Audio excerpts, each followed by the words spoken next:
Hey guys, welcome back to the channel. In today's tutorial, I'm going to show you how to set up recurring bill payments in Bluevine. It's going to be a quick video. We're not going to waste too much time. Just going to show you quick steps on how to automate regular expenses with Bluevine bill pay. So let's get into it. The first step is to log into your Bluevine dashboard on the website or the mobile app using your credentials. And once you're in, from the menu, just select bill pay. Now just tap add pay. And if you haven't already saved the vendor, you can just enter the name, account number, and payment details. Next, once the payee is saved, you're going to choose schedule payments and now enter the amount that you want to pay each cycle. On the frequency, select how often the payment should repeat. It could be weekly, bi-weekly, monthly, or you can just set a custom date. And then now you're going to choose a start date as well as an end date. Of course, that's if it's needed, but if it's a recurring thing that doesn't end anytime soon, you can just leave out the end dates and only choose the start date.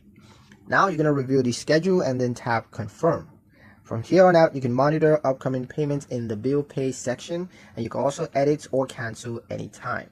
But yeah, that's pretty much it for the video, guys. Hope you liked it. Hope you found the information here useful enough. If you did, like, share, and subscribe for more helpful tutorials. Thank you guys for watching, and I'll see you in the next one.